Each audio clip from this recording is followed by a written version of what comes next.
All right, we got a great show for you guys. You guys ready for the rest of your comics? Come on, let me hear you. There you are. Don't be afraid to clap. Enjoy the show tonight, all right? Your first comic tonight is coming from all the way from Boise, Montana. He's one of my favorite new comics, great writer and a funny performer. Please give it for Mr. Andrew Carroll.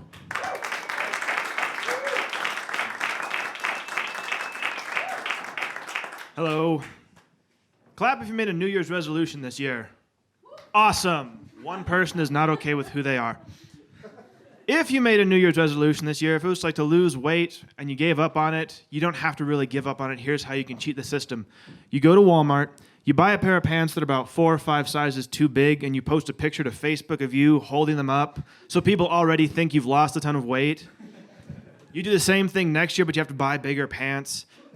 And just keep going, But you might be saying, Andrew, eventually people are going to catch on to my shenanigans, right? No. First of all, no one cares that much about the photos you post to Facebook. Don't flatter yourselves. Second of all, even if they said anything, they can't. You're protected by the social contract. No one's going to be like, so how's the weight loss going? It's like, it's going very well. Your third dumb friend is going to be like, it doesn't look like you've lost that much weight. Because then your other friend will be like, OMG, Lydia, why are you being such a batch right now? You're being a batch, Lydia. Because that's how your friends talk. You should know this about me. I'm weird, but I'm not like own a locker at a roller skating rink weird. That's a whole other level. But I've always been weird. Like I was a weird kid. I asked my parents if I could get a pet, like a dog or a cat, and they said, no, Andrew, we can't give you a pet. But again, I circumvented the system. I cheated them. What I did was I got an empty fish tank. I put some twigs and some gravel in it, and I told all my friends I had a chameleon.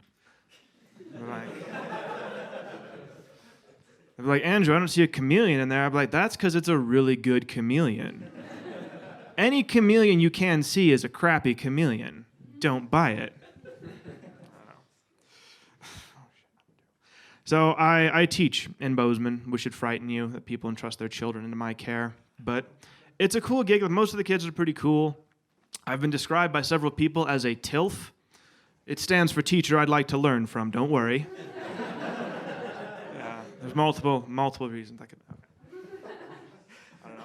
Mostly they just call me Man Bun. It's not Mr. K, it's just Man Bun. It's always said in the same tone of voice, Man Bun! It's like, hey, Man Bun! What's the answer? It's weird. I've never been identified by just like a physical feature before. No one's ever said, hey, tall guy. Hey, weird nose. It's just Man Bun. I don't know. They think it's like a defining characteristic, which is weird for me because I've never had to define myself by that before. In my free time, I like to do a lot of writing. I'm a very creative person. I like to write a lot. I'm working on a sequel right now. It's a script for a sequel to The Breakfast Club. It's the same basic story as the original film, but it's going to have like more yelling and more angst. And I'm going to call it Too Breakfast, Too Furious.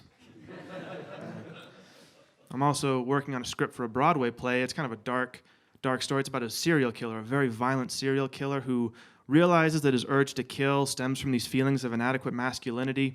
And in the play, he overcomes these feelings and finds the courage to follow his lifelong dream of opening a nail salon. I'm calling it the Texas Chainsaw Manicures. So, what am I saying next? I'm trying to be a helpful guy. I'm trying to be a good person. Like, I keep a coat hanger in the trunk of my car in case I see someone who like has locked their keys in their vehicle or can't afford an abortion.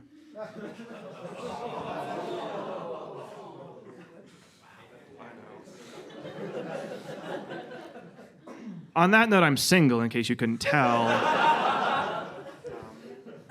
And when you're single, you have to go out, you have to go to parties, you have to go to bars. I really like it when girls wear like glittery makeup at the bar, because then I get to look down and be like, whoa, that woodland fairy sure does love tequila.